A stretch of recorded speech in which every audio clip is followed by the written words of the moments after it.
Before that day, my life was ordinary, and I loved it.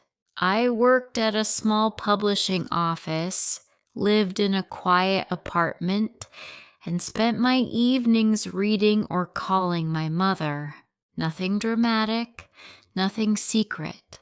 I believed that if you worked honestly, life would protect you in return. I was wrong. One Monday morning, I was called into the manager's office. My supervisor, Mr. Hale, sat behind the desk, his face serious, his arms crossed. Human Resources was there too. "You know why you're here," he said. I didn't. They accused me of leaking confidential documents to a competitor. They showed emails I had never written, files I had never seen. My name was on everything. I laughed at first. Then I saw their faces. By the end of the day, I was fired. No investigation, no apology, just a cardboard box and security watching me leave. Outside the building, my hands shook so badly I dropped my keys. People passed by, busy with their lives, while mine collapsed in silence. Later, I learned who replaced me, Mr. Hale's nephew. That night, shock turned into anger. Anger turned into clarity. That was the day I stopped being afraid and started planning. I didn't argue. I didn't protest online. I didn't beg for justice. I disappeared. For weeks, I let people believe the story they were given. I accepted the looks, the silence, the sudden distance from old colleagues. I smiled when neighbors asked how I was doing. Inside, I was watching. I updated my resume and took temporary work at a cafe across the street from my old office. From there, I could see who entered, who left, and when. Mr. Hale arrived late every day. He left early. His nephew stayed long hours, nervous and inexperienced. Papers were carried out without covers. Phone calls happened in corners. I wrote everything down. Some nights, doubt visited me. What if revenge turned me into someone I didn't recognize? What if I was wrong? But then I remembered the humiliation, the way no one listened, the way my truth was erased. I wasn't planning to destroy anyone's life. I was planning to return what had been taken from me. The first step was simple. I requested a copy of my employment records, officially, politely. Mr. Hale approved it himself. He thought I had forgotten. That was my advantage. Getting close to Mr. Hale was easier than I expected.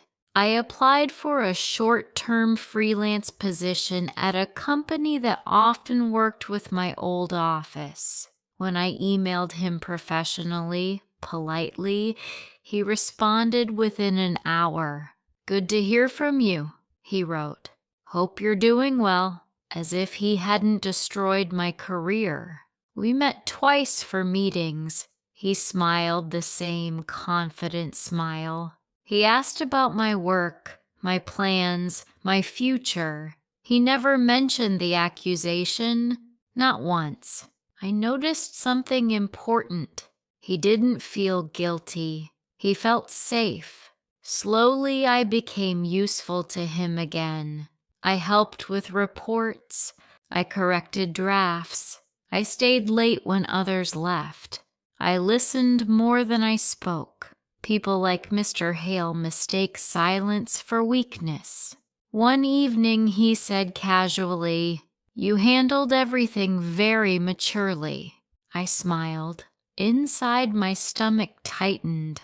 I watched how he worked, how files moved, how decisions were made quickly without questions. I noticed that certain approvals didn't go through official systems. I copied nothing. I stole nothing. I only observed. Every smile hurt. Every polite conversation felt like swallowing glass. But I kept smiling because I wasn't there for revenge yet. I was there for truth. The truth arrived quietly. Late one evening, while reviewing shared files, I noticed something strange. The leaked documents were accessed from an internal account, but not from mine. The login belonged to IT administration. At first, I thought it was a coincidence. Then I checked the timestamps. The files were accessed after office hours from a restricted server. I followed the trail carefully. It led to David, the head of IAT, a man who had recently resigned and left the country. Suddenly, pieces fell into place. The emails used to accuse me were real, but edited. My name had been added later. The leak existed, but it wasn't mine. And Mr. Hale?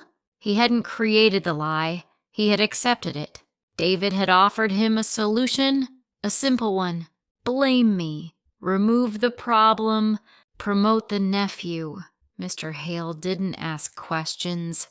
He didn't care who was innocent. My hands shook as I realized the truth.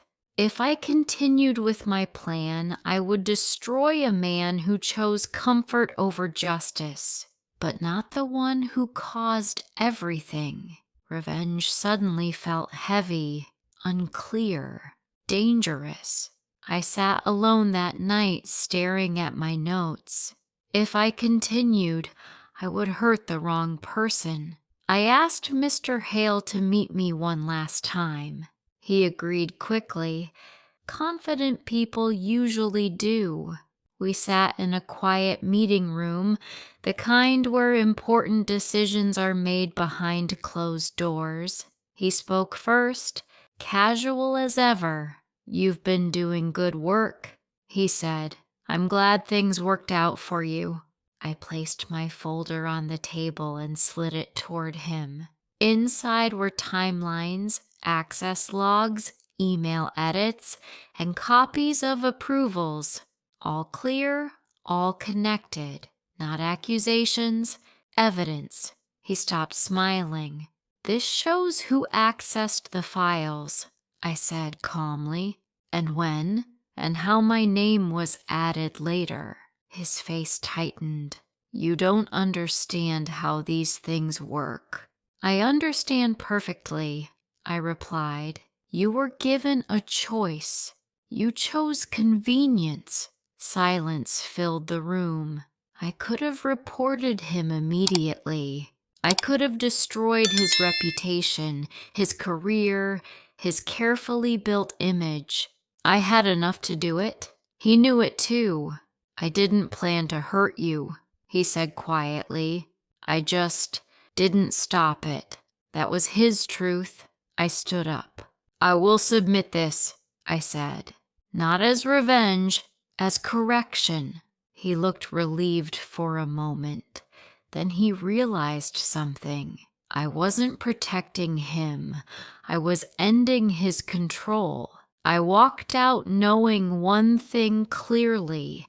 I had the power to ruin him, and I chose not to. The investigation took time. David's resignation was reopened. The company reviewed internal systems. Questions were asked that could no longer be ignored. Mr. Hale was removed from his position quietly. No announcement, no drama. His nephew resigned soon after. No one called me to apologize, and strangely, I didn't need them to. I was offered my job back. I declined. Instead, I accepted a position at a smaller company, less prestige, more honesty. My work mattered again. My name meant something again. Revenge slowly lost its grip on me, not all at once, but piece by piece. I slept better. I stopped checking my notes every night. I stopped imagining conversations that would never happen. Letting go wasn't easy. It felt like losing a weapon I had carried for too long, but it also felt like freedom. I hadn't won a battle. I had reclaimed myself. Revenge promises relief. It tells us that pain can be balanced, that damage can be undone by causing more of it. But revenge doesn't heal. It only keeps the wound open. What helped me wasn't watching someone fall. It was watching the truth stand on its own. Justice is quieter than revenge, slower, less satisfying in the moment, but it lasts. I learned that anger can be useful. It shows us where we were wronged, but staying angry keeps us tied to the very thing we want to escape. I didn't forgive easily. I didn't forget. I simply chose not to become what hurt me. If you are listening to this and carrying the weight of injustice, remember this: you don't need to destroy someone to rebuild yourself. Sometimes the strongest revenge is walking forward with your dignity intact, and sometimes choosing peace is the bravest decision of all.